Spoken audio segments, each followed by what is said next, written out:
Shri Krishna Chaitanya Prabhu Nityananda Shri Advaita Gadadhar Shivasadi Gaur Bhaktavrinda Shri Krishna Chaitanya Prabhu Nityananda Shri Advaita Gadadhar Shivasadi Gaur Bhaktavrinda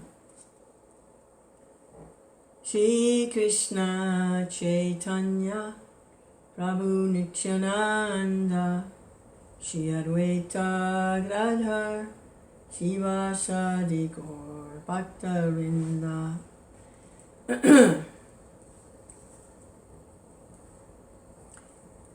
Yeah, these austerities, they agree with me, these austerities.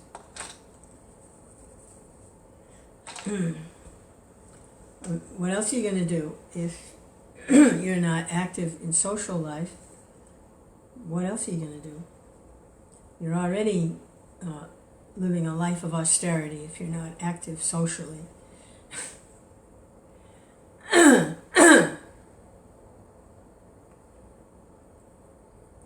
But not just austerities for the sake of austerity, but something to do to show Krishna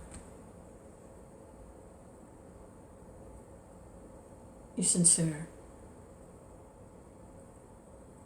Your sincerity.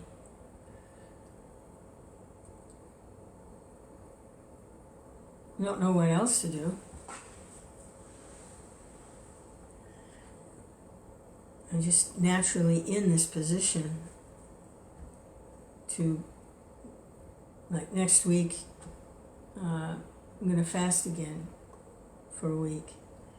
I like to just fast, just take watermelon, that's it. And it's very purifying, cleansing physically and also spiritually. It's very enlightening, lighten up. So for the last week or so, I've been doing a solitude,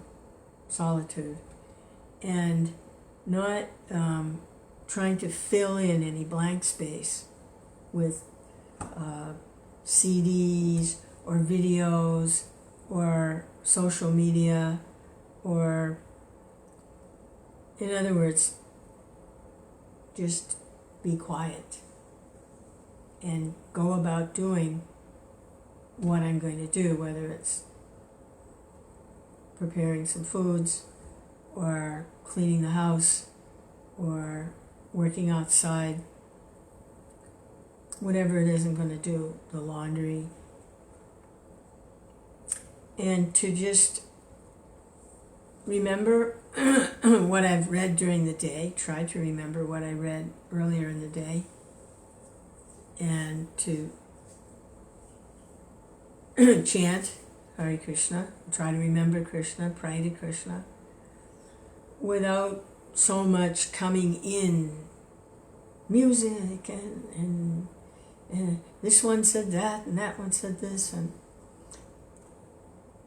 it's difficult. Solitude is very difficult because you're alone with your mind. Hare Krishna. Your mind is not automatically your friend. It's a storehouse of bad logic, bad advice,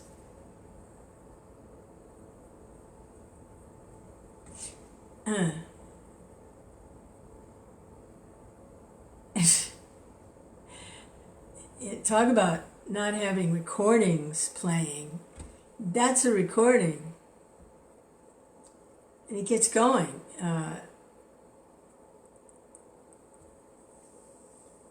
It's amazing what the mind will retain and then regurgitate.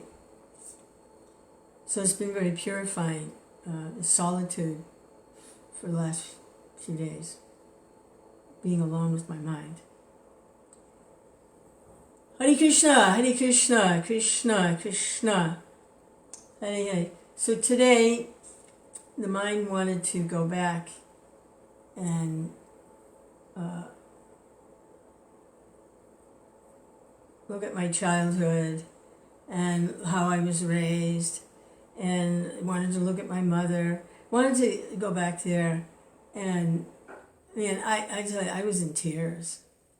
It brought me to tears going back there, because I saw something that I didn't see before.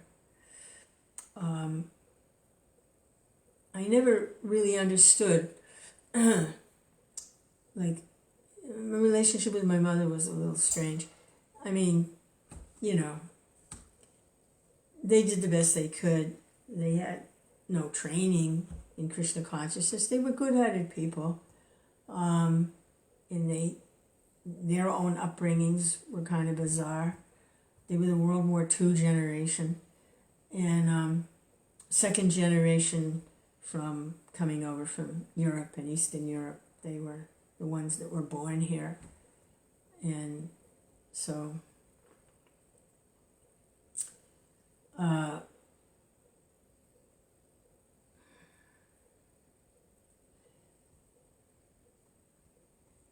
always wondered why, my mother would always tell me how awful her mother was. And what a job she did on me. She did a real job on me. What she didn't do, she was horrible. What she ruined my life. And she would go on, and she would tell me in great detail her sufferings as a child growing up. And I was like, like 5, 6, 7, 8, 9, 10 years old. I would hear this all the time. The horrors of my grandmother and how she treated my mother. And I would hear the horrors. I mean, it was etched into my brain. And I was like, what could I do? I just had to listen. And I always wondered why, she would just go on and on like that and talk to me like that and just pour out all her misery and her poison and everything all over me. What was I supposed to do, And then, so I realized today, part of the reason she did that was she was trying to tell me why she couldn't relate to me properly or nicely as a mother. It was because of what her mother did. I just realized that today. And that's what brought me to tears, was realizing that my mother was trying to tell me that she had these emotional and mental conditionings that didn't allow her to actually be very much present for me as a mother. And she was trying to tell me that. And now I understand why she kept telling me all those stories. It's because she felt some shortcoming. So there's a lot of craziness. Everyone's actually crazy. Everyone is crazy, because anyone who comes to this material world to try to enjoy the illusory energy tries to enjoy a situation where birth, death, old age, and disease are built in. They've got to be crazy. But Prabhupada wrote an essay, Who's Crazy? Yeah, that's who's crazy. So everyone's crazy. My poor mother, she was crazy. My father, he was crazy. I mean, nice people, as compared, if you want to compare. I mean, they weren't like bad people. They were just crazy. Because that's the problem in this atmosphere that we find ourselves, this temporary material atmosphere, where everyone gets old, everyone gets disease, and everyone loses their body, they die. They're gone. So I was thinking, well, my mother's gone, my father's gone, my brother, he was crazy, he's gone. And I'll go too, eventually. And I'm looking around at the people that I see within the society that I have been associated with. I'm not very active within the community right now. I'm here, I'm retired, I'm hopping around, chanting, trying to remember Krishna, and doing the best I can in a body that doesn't always cooperate because it's kind of antiquated now. But I'm looking around and I see people that I knew when I was younger within this community. And I see, we're all getting ready to go. And a lot of the people that I knew and did service with, and they're all gone already. Hare Krishna, Krishna Krishna, Hare Hare, Hare Rama, Rama Rama, Hare Hare. Hare Krishna, Krishna Krishna, Hare Hare, Hare Rama, Rama Rama, Hare Hare. Krishna. But that was, I felt really badly because I wanted to try and, I could see there was some suffering there. I didn't understand it, what was going on with my mother. I didn't understand it. I mean, I was just a child. But I knew for one thing, for sure, whatever her mother had passed on to her and she was trying to pass on to me, I wasn't going to pass on. And I knew that. I knew that much. I said, okay, at least I can do this. The buck stops here. I'm not passing it on, okay? This thing about, what my mother did to me. So we're not going to do that. I just wish, that I could have done more to try and help her. I was actually hearing her crying today. Not the adult mother that I knew as an adult because I was her child, but my mother as a child crying. I could feel her crying. And I just felt, wished I'd been able to do more to try to help her. But did what I can, and I'll keep doing the best I can, because the more Krishna conscious I can become, the better off my father's going to be, my mother's going to be, wherever they are. The better, okay, because it goes back up the tree, for generations previous. When someone in a family line actually surrenders to Krishna, and that's what I'm trying to do. So that's the best I can do for her, him, them, anyone, me. Krishna. So let's. That was a real eye opener for me, because I always wondered, why did she keep pouring out all that poison about her suffering as a child and how horrible her mother was. It was because she knew that she had been conditioned a certain way that didn't allow her to be the mother that she wanted to be for her own child. And so she was trying to tell me, I can't help it. This is what happened to me. I can't help it.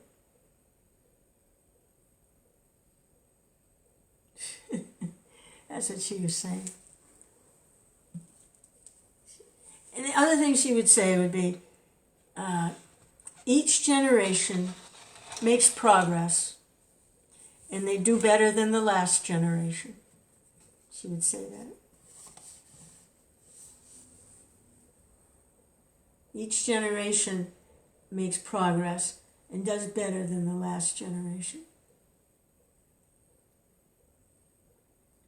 She was very well aware of her handicap, her conditioning.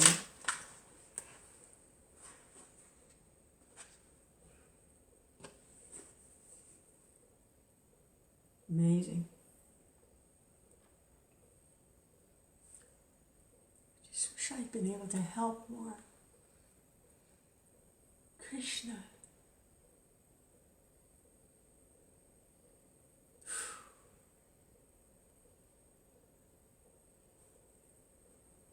Krishna Chaitanya.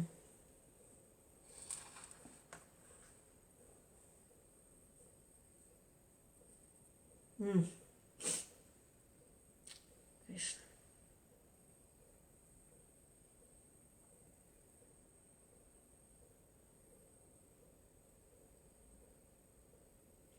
So, no one should become a mother. No one should become a father unless they can deliver their children.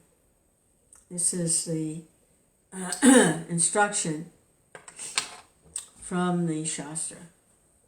No one should become a mother, no one should become a father unless they can deliver their children from the cycle of birth and death.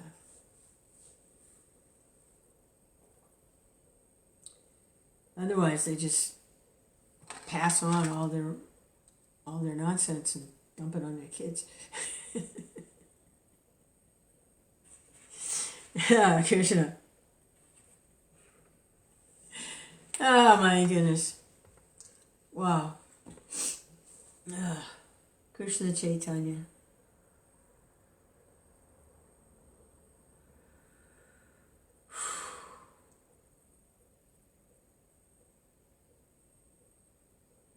I could see the suffering and the confusion in my family. I could see it. I didn't know what to do about it, but I knew it wasn't right. I knew there was something wrong. There was something missing. Something wasn't quite right.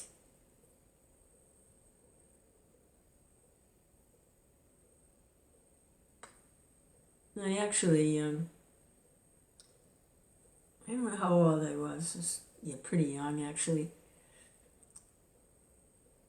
I took a vow that I would find out what the problem was and I would fix it for them. I was going to find out what the problem was. What is wrong with this family? I was going to find out. And I did.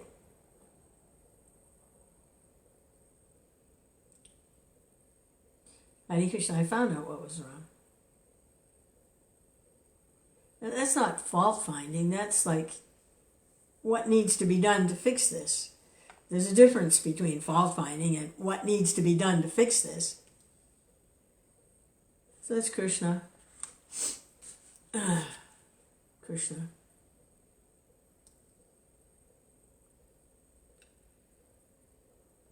Oh boy. No one should become a mother, no one should become a father unless they can deliver their children from the cycle, birth and death. I was going to read a little bit from Bhagavad Gita. Krishna. So this solitude is really intense. Krishna.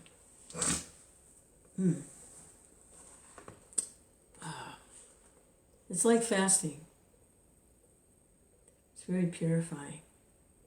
You just have to deal with your mind, keep bringing it back to Krishna, and not just entertaining it with busy stuff, but actually bring it back to Krishna. Remember what you read. Take shelter of the holy name. Think of Krishna while you're doing things. You know. And not just like, like feels good, happy good, which is all right too, but to go deeper and to really pull out those things that are lodged in there. So Arjuna, he didn't want to fight. And he's listening to Krishna, and Krishna is explaining transcendental science. Krishna is explaining about who he is and what his opulences are, and how he is the Supreme Personality of Godhead. He's the source of all creation. He's situated in everyone's heart, and he's right there as a personal friend, discussing with Arjuna, his pure devotee, about who he is. And so Arjuna, he's still doesn't want to fight. He hasn't decided to fight yet. He's just having a nice conversation with Krishna. He's surrendered to Krishna now as not just a friend, but as his spiritual master, as his Lord. Not just casual friend, but as a spiritual master, his teacher. So he asks Krishna to see the universal form. He wants to see that. So Krishna displayed or made that form visible to Arjuna. And when Arjuna saw it, it probably explains anyone who was spiritually conscious of Krishna could also see that universal form, which meant all demigods and the saints and sages, and all over the universe, this form was visible to them also.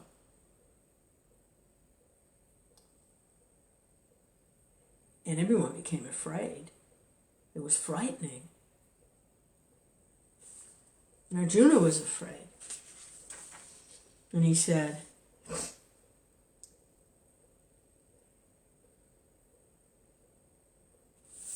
he asked Krishna, he says, O Lord of Lords, so fierce of form, please tell me who you are. I offer my obeisances unto you. Please be gracious to me. I do not know what your mission is, and I desire to hear of it. Who are you? What do you want? The Blessed Lord said, Time I am, destroyer of the worlds. I've come to engage all people. With the exception of you, the Pandavas, all the soldiers here on both sides will be slain. So this Krishna appearing as a universal form, it kind of has echoes of when God, his presence is being felt and described in the Old Testament. Is this powerful, fearful form. It's kind of like an Old Testament mood here.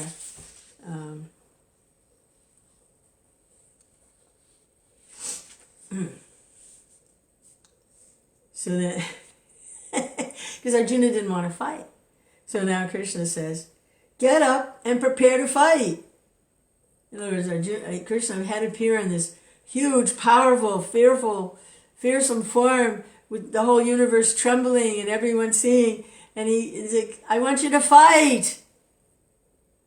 Fight, Arjuna, fight. He says, after conquering your enemies, you'll enjoy a flourishing kingdom. They are already put to death by my arrangement, and you, O Sabhyasachin, can be but an instrument in the fight.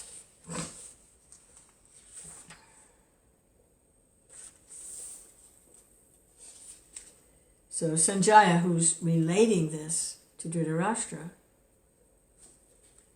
says,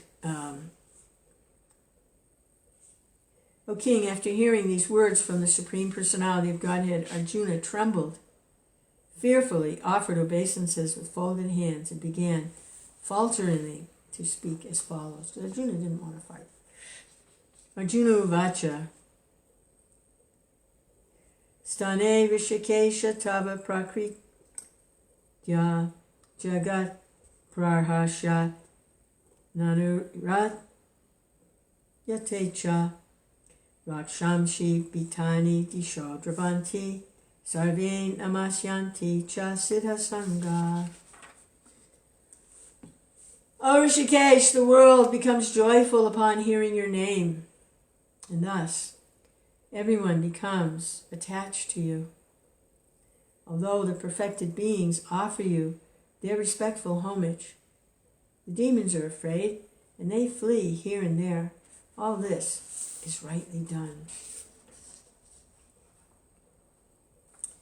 Kasmachate nameran mahatman gariyase brahmanopi vikarte ananta devasha jaganivasha tvam aksharam sadasat tat paramyat. O Great One, who stands above even Brahma, you are the original master.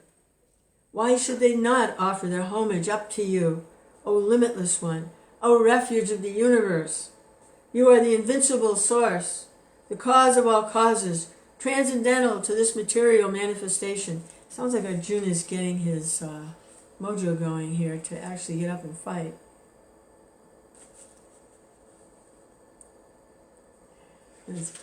Krishna just said, I want you to fight. Now, Arjuna is saying, you're the God of all gods, the Lord, oh, the Master of the universe. Everyone offers you their homage. The demons flee. The demigods feel joy. You're the original personality of Godhead.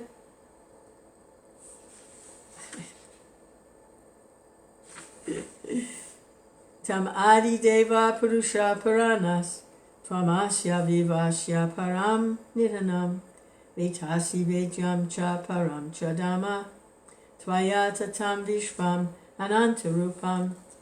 You're the original personality, the Godhead. You're the only sanctuary of this manifested cosmic world. You know everything. You are all that is knowable. You are above the material modes. Oh, limitless form. This whole cosmic manifestation is pervaded by you. Krishna said, I want you to fight.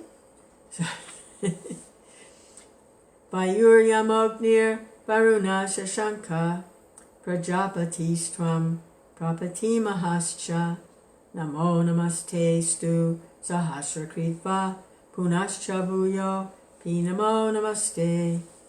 You are air, fire, water. You are the moon.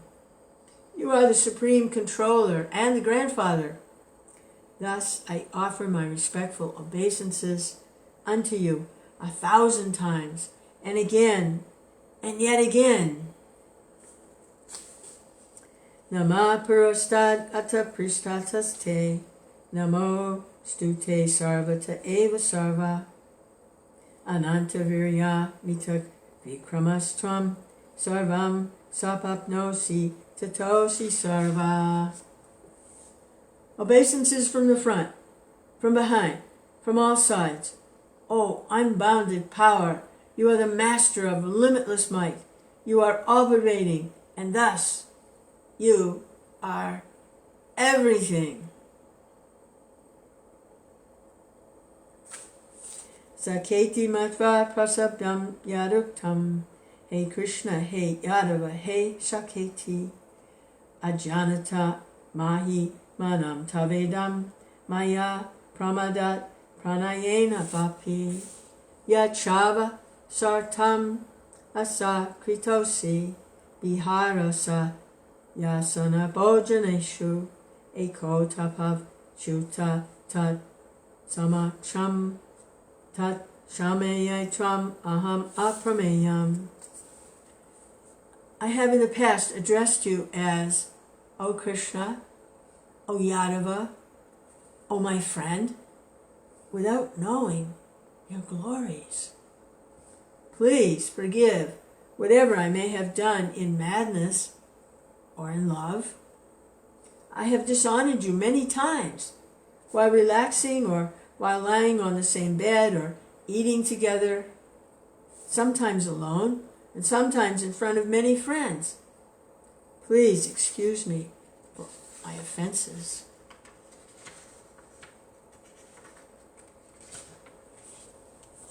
Pitasi lokasya charasya tvam asya pujascha guru gariyan natvat samosti avidya kikotno lokatrayepi apratima prabhava.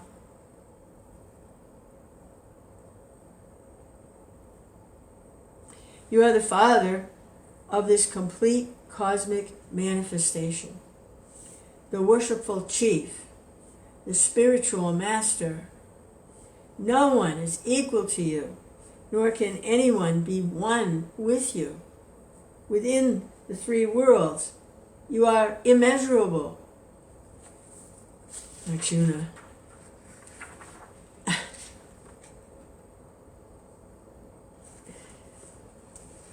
Ah, Krishna! Tasmat pranamya pranidaya kayam prasadaye tvam aham isha mityam piteva putrasya shakeva shakyu priya priyara hasi deva sodum.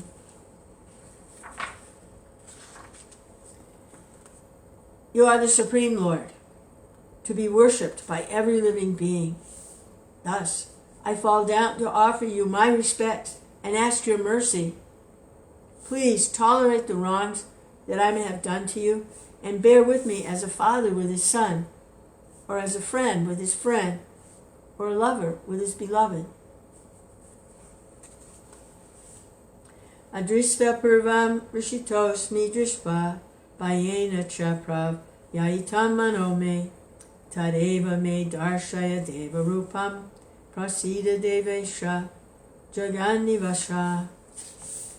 After seeing this universal form, which I have never seen before, I'm gladdened, but at the same time, my mind is disturbed with fear. Therefore, please bestow your grace upon me and reveal again your form as the personality of Godhead, O Lord of Lords, O abode of the universe. Kiritinam gadinam chakrahastam ichami tvam drastum aham tataiva tenaiva rupena chaturbhujena sahasrabaho bhava vishvamurte. O universal Lord, I wish to see you in your four-armed form, with helmeted head, club, wheel, conch, lotus flower in your hands. I long to see you in that form.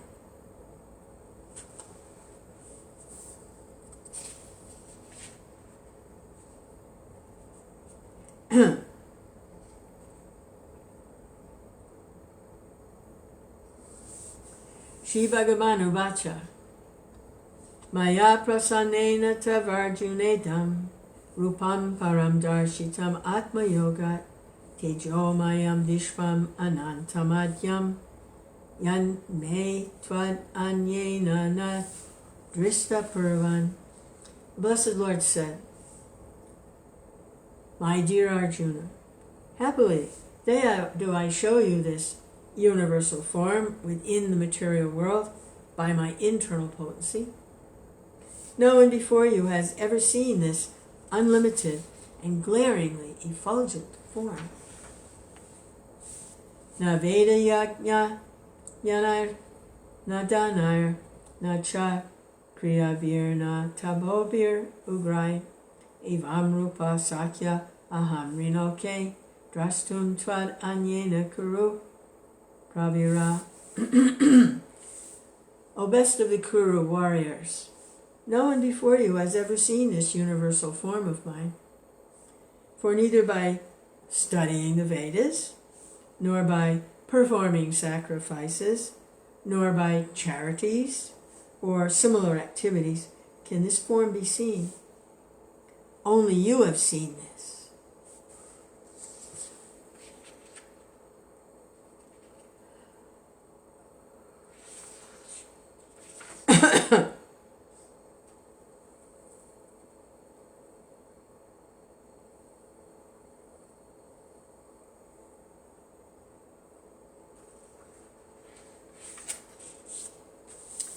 Matevyatama cha vinamavo Drishva Rupam Goram Idrin Mamedam Vyapetabu Vyapetabi Pritamana Punastvam Tad Eva Me Rupam Idam Prapasya. Your mind has been perturbed upon seeing this horrible feature of mine. Let it be finished. My devotee, be free from all disturbance. With a peaceful mind, you can now see the form you desire. Actually, Arjuna wanted to see the universal form. He desired to see the universal form. Then he doesn't want to see it anymore. He wants to see the Vishnu form. So according to his desire, Krishna is revealing these different forms.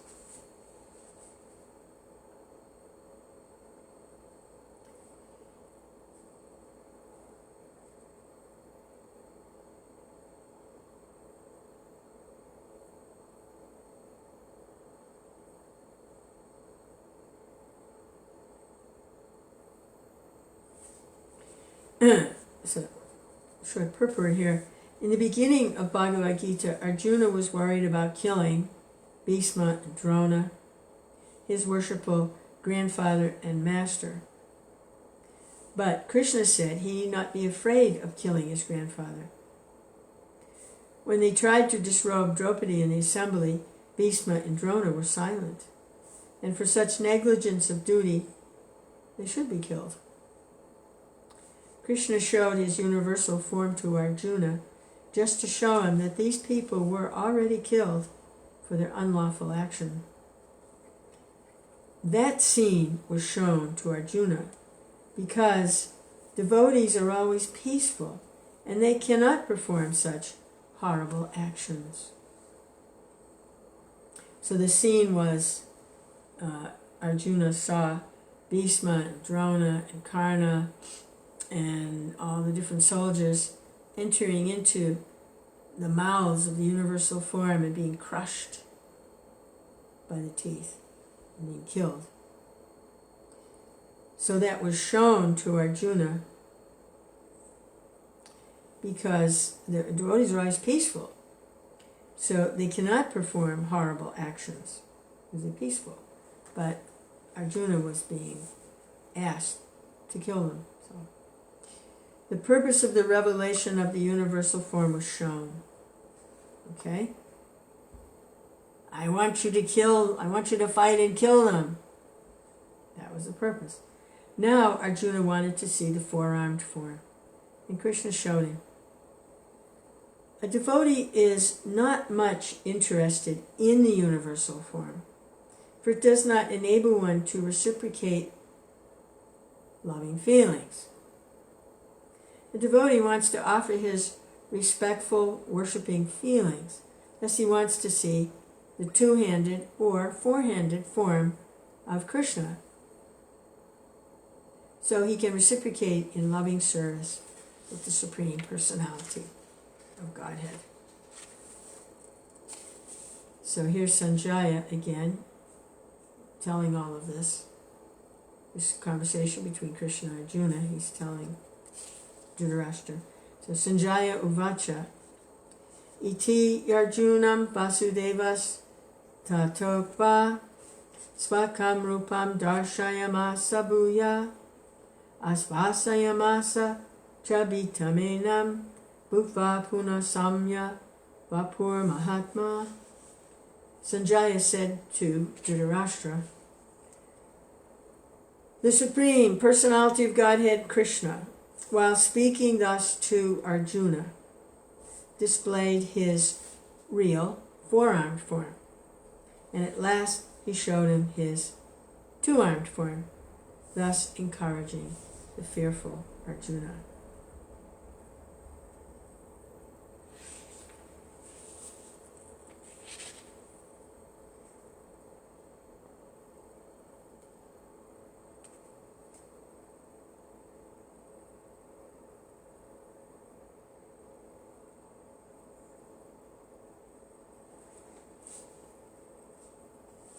Okay, now the meter changes back to the a very simple kind of meter.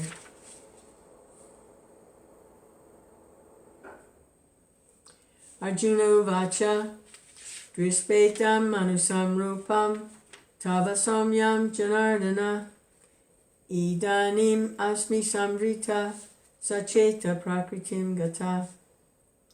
When Arjuna thus saw Krishna in his original form, he said, "Seeing this human-like form, so very beautiful, my mind is now pacified, and I'm restored to my original nature."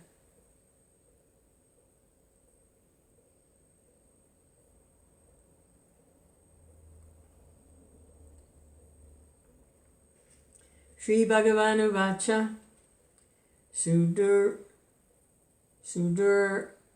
Darsham Idam Rupam Dristavan Asiyan Mama Devapya Yasya Rupasya Nityam Darshana Kankshina. The Blessed Lord said, "My dear Arjuna, the form which you are now seeing is very difficult to behold. Even the demigods are ever seeking the opportunity to see this form, which is so dear."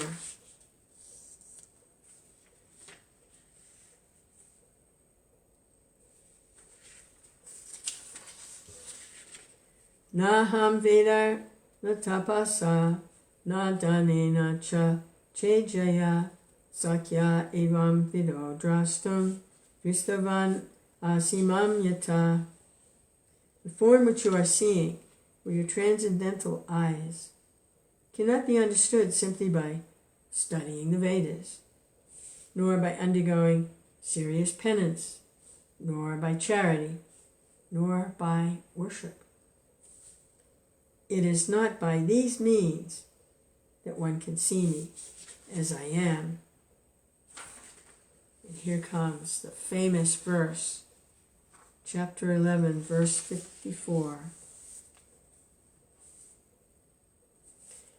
Bhaktya tvananaya sakya aham evam vidorjuna yatum drastum chatatvena pravestum cha parantapa. My dear Arjuna, only by undivided devotional service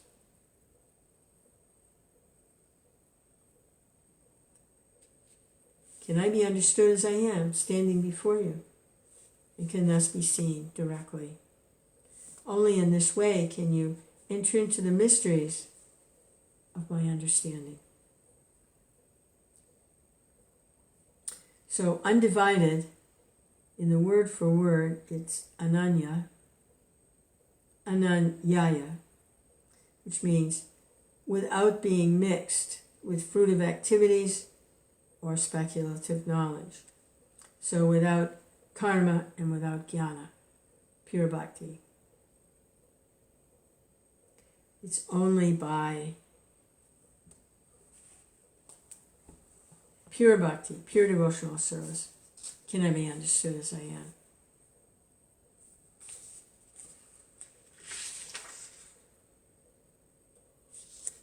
Mat karma krin, mat paramo, mat bhakta sangavarjita, nirvaira sarvabhutesha, bhuteshu, yasamam eti pandava. My dear Arjuna, one who is engaged in my pure devotional service, free from the contaminations of previous activities and from mental speculation, who is friendly to every living entity, certainly comes to me.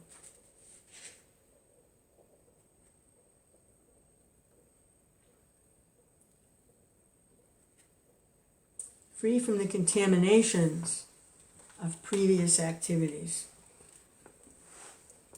and from mental speculation.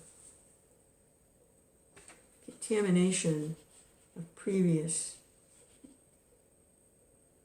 activities. Contamination.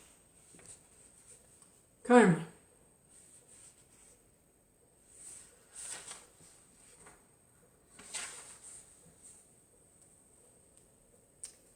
And that was it.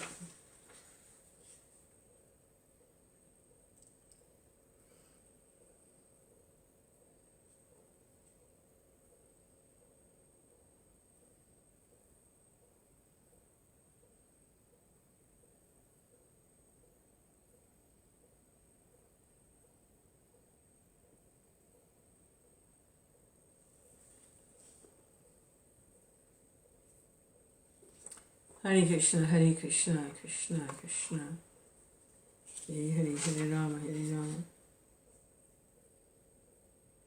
So this verse is considered to be the essence of the Bhagavad Gita. Mat karma krin mat paramo, mad bhakta sangavarjita, nirvara sarvabhuteshu, ya samam eti pandava.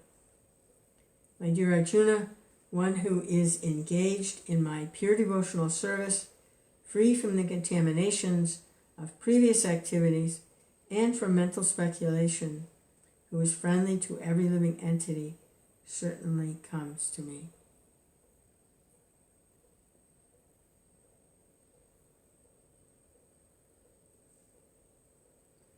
Prabhupada's purport, anyone who wants to approach the Supreme of all the personalities of Godhead. So the Supreme Personality of Godhead refers specifically to Krishna on the Krishna Loka planet. In the wording in this purport, anyone who wants to approach the Supreme of all the personalities of Godhead. The Supreme of all the personalities of Godhead on the Krishna Loka planet in the spiritual sky, and be intimately connected with the Supreme Personality, Krishna, must take this formula, as is stated by the Supreme himself. Therefore, this verse is considered to be the essence of the Bhagavad Gita.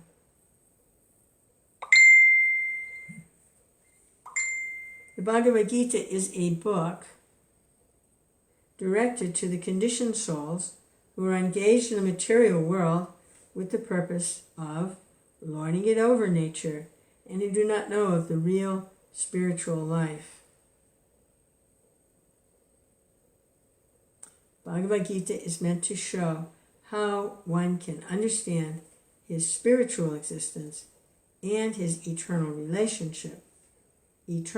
relationship with the Supreme Spiritual Personality, and to teach one how to go back home, back to Godhead.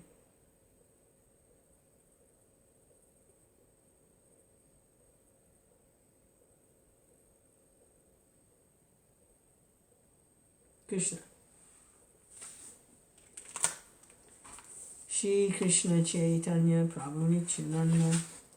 So it's a long purport, and that verse is considered to be the essence of the Gita and the magic formula for going back home, back to Godhead.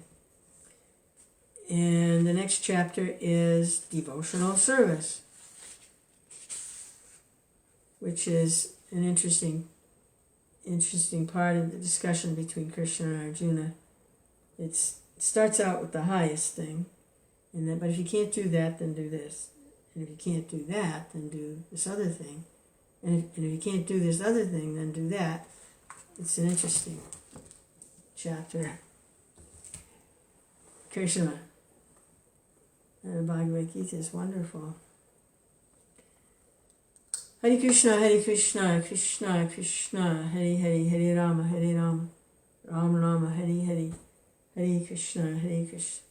It's a little late at night, but I still have some greens that I collected from the garden, and they need to be cleaned up and actually frozen. So let's see how much I can remember of what I've read while I'm working in the kitchen for the next little while.